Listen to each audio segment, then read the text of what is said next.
গাছ আমাদেরকে ফল দেয়, ফসল দেয় এবং তার পরবর্তীতে কাঠ দেয়। মানে গাছ কি না, অর্থাৎ গাছ আমাদের একটা অর্থকরী আইটেম। আর এই সব কিছু মিলিয়ে আপনি খেয়াল করে দেখবেন যে আমরা একটা সামগ্রিক প্রচেষ্টা, অর্থাৎ আমরা যাতে কোনো অবস্থাতেই পিছিয়ে না যাই, পিছিয়ে না পড়ি, সেই জন্য আমাদের প্রধানমন্ত্রীর নেতৃত্বে, জনাব তারেক রহমান সাহেবের নেতৃত্বে আমরা এখন সবাই কাজ করছি। এখন এখানে কেউ কেউ বিভিন্ন কথা বলে, দু একটা কথা, যেহেতু রাজনীতি করি, দু একটা রাজনীতির কথা বলতেও হয়, না বললে নাই। কারণ সবাই মনে করে অনেকে অনেক ধরনের যাত্রা করতেছে, কিন্তু আমরা যেটা বলতে চাই, বাংলাদেশের জন্য সবচেয়ে বড় অর্জন হচ্ছে বাংলাদেশের স্বাধীনতা এবং ঘোড়াঘাটের মানুষের ঐতিহ্য আছে। বাংলাদেশের এই স্বাধীনতা যুদ্ধে ঘোড়াঘাটের মানুষের সবচেয়ে বেশি অবদান আছে। 4 উপজেলার মধ্যে হাকিমপুর থেকে ঘোড়াঘাট এই অঞ্চলের মানুষ সরাসরি স্বাধীনতা যুদ্ধে অংশগ্রহণ করেছে। কাজেই স্বাধীনতা হচ্ছে আমাদের দেশের সর্বোচ্চ অর্জন।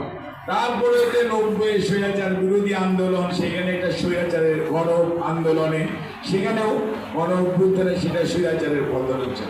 24-এ গত 17 বৎসর যাবৎ আন্দোলন করতে করতে করতে করতে আপনার এই যে আজকে হচ্ছে 17ই জুলাই, 16ই জুলাই আমাদের পার্শ্ববর্তী উপজেলা পীরগঞ্জ, তাই না?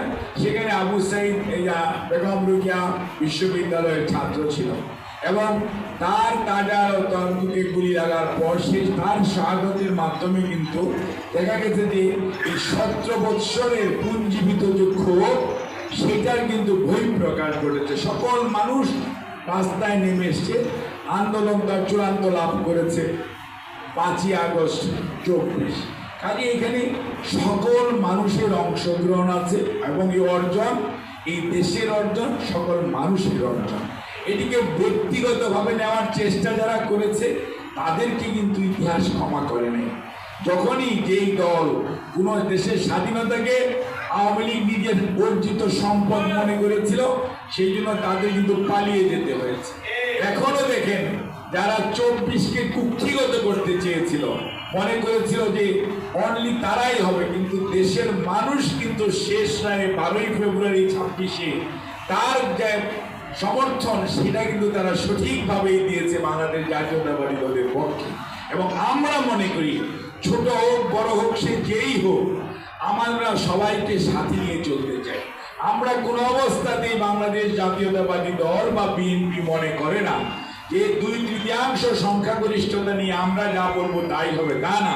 এই দেশের মানুষ যা চায় তাই হবে এবং সেই জন্যই আমরা সরকারি দল, বিরোধী দল সবাই সংসদে আলাপ আলোচনার ভিত্তিতে এই বছর 9,38,000 কোটি টাকার সর্ববৃহৎ বাজেট অনুমোদিত হয়েছে দেশের মানুষের কল্যাণের জন্য। কাজেই দেশের মানুষের স্বার্থে আমরা সবাই কাজ করব। কেউ কেউ বক্তৃতায় বলে, আমার ছোট ছোট মানে অনেক রাজনৈতিক সহকর্মী টান দিয়ে নামাবেন। ভাই, টান দিয়ে নামানোর ভয় কাদেরকে দেখান? যেই দল স্বাধীনতার যুদ্ধের নেতৃত্ব দেওয়ার মাধ্যমে গড়ে উঠেছে শহীদ জিয়ার নেতৃত্বে, যেই দলের নেতৃত্বে বেগম খালেদা জিয়া সারা জীবন আপোষহীন থেকে 23টা নির্বাচনী আসনে জীবনে কোনোদিন পরাজিত হয় নাই, আলহামদুলিল্লাহ। এবং আপোষ না করে উনি আপোষহীন নেত্রী হিসাবে এবং গণতন্ত্র প্রতিষ্ঠার লড়াই নেতৃত্ব দিয়েছেন। আর আমাদের নেতা জনাব তারেক রহমান 17 বৎসর বিদেশে নির্বাসিত থাকার পরেও দেশের মানুষকে ঐক্যবদ্ধ করেছেন, আন্দোলন সংগ্রামে নেতৃত্ব দিয়েছেন, মানুষ বিশ্বাস স্থাপন করেছে। তার প্রমাণ দিয়েছে গত 12ই ফেব্রুয়ারি নির্বাচনে। ধৈর্য ধরেন, আমরা সবাইকে নিয়ে ইনক্লুসিভ বাংলাদেশ চাই। আর ঐক্যের বিকল্প কিচ্ছু নাই। ঐক্যের বিকল্প যারা চিন্তা ভাবনা করেন, তাদেরকে আমি মনে করিয়ে দিতে চাই, ফাটল সৃষ্টি করার চেষ্টা করবেন না। তাহলে বেহুলা লক্ষিন্দরের মতো ওই ফাটল দিয়ে সাপ ঢুকে চোবল দেওয়ার সম্ভাবনা আছে। দয়া করে এরকম পরিস্থিতি সৃষ্টি করে বাংলাদেশকে কোনো অবস্থাতেই আপনারা বিপদের সম্মুখীন করবেন। আর বিএনপি বা তার দেশপ্রেমিক রাজনৈতিক নেতা কর্মীরা বসে থাকবে, এটি ভাবার কোনো কারণ নাই।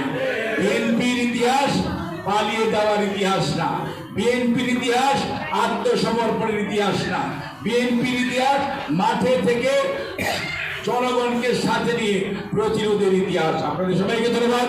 আল্লাহ হাফেজ।